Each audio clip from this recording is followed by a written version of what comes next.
গুমতি নদীর পানি যত বাড়ছে এখানকার স্থানীয় মানুষের মাঝে আতঙ্ক ততই বাড়ছে। আমরা কুমিল্লা জেলা প্রশাসনের যে সর্বশেষ তথ্য অনুসারে আপনাদেরকে বলছি, কুমিল্লার যে গুমতি নদীর পানি এই মুহূর্তে 8.83 মিটার পর্যন্ত অতিক্রম করেছে। আপনারা জানেন গুমতি নদীর পানির বিপদসীমা হচ্ছে 11.30 মিটার, যদিও আর মাত্র 2 মিটার বাকি রয়েছে। 2 মিটার বাকি হলে কিন্তু বিপদসীমা অতিক্রম করতে পারে। এবং আপনারা জানেন গুমতি নদীর দুই ধারে কিন্তু বেশ কয়েকটি বাঁধ নাজুক অবস্থা রয়েছে। সে বাঁধ নিয়ে কিন্তু বিশেষ করে স্থানীয়দের মধ্যে যে নানা আতঙ্ক বিরাজ করছে। আপনারা জানেন যে বিগত বছর যে ভয়াবহ বন্যা সৃষ্টি হয়েছে, এতে কিন্তু দুই পারের মানুষের অসংখ্য ক্ষতি হয়েছে। বিশেষ করে কুমিল্লার বুড়িচং উপজেলা বেশ কয়েকদিন স্থায়ী হয়েছে যে বন্যা, সেই বন্যার যে আতঙ্ক মাঝে কিন্তু স্থানীয়রা আতঙ্ক বিরাজ করছেন। আপনাদেরকে আমরা জানিয়ে রাখি, জেলা প্রশাসন থেকে কিন্তু বেশ কয়েকবার সতর্ক করা হচ্ছে। তারা কিন্তু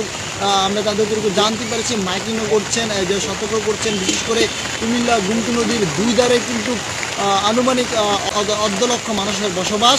সেই মানুষেরা কিন্তু নিরাপদ স্থানের পূর্ব প্রস্তুতি নিচ্ছেন বলে আমরা জানতে পেরেছি। আপনাদেরকে আরেকটা জিনিস জানিয়ে রাখি, আমরা কুমিল্লা জেলা আবহাওয়া অধিদপ্তরের সাথে কথা বলেছি। তারা আমাদেরকে জানিয়েছেন আজ সমগ্র জেলায় 24 ঘন্টায় বৃষ্টিপাত হয়েছে 119 মিলিমিটার, এবং প্রতি ঘন্টায় কুমিল্লার যে গুমতি নদীর পানি কিন্তু 10 সেন্টিমিটার করে বাড়তেছে। পাশাপাশি আপনাদেরকে জানিয়ে রাখি, ভারতের যে ত্রিপুরা রাজ্য রয়েছে সেখানে কিন্তু বৃষ্টিপাতের কারণে কিন্তু রেড অ্যালার্ট জারি করেছে। তারাও কিন্তু বিভিন্ন সতর্কবার্তা দিচ্ছেন বলে আমরা বিভিন্ন গণমাধ্যম সূত্রে জানতে পেরেছি। আপনাদেরকে দেখাচ্ছি প্রতিনিয়ত কিন্তু গুমতি নদীর পানির যে স্রোত সেটি কিন্তু বাড়তেছে, প্রতি ঘন্টায় বাড়তেছে। আমরা আজকে সকালে এখানে এসেছিলাম, সকালে এসে দেখেছিলাম 8.30 সেন্টিমিটার পানির গতি ছিল। এখন কিন্তু সেটা বেড়ে আরও দাঁড়িয়েছে 8-10 প্রায় 9 মিটারের কাছাকাছি।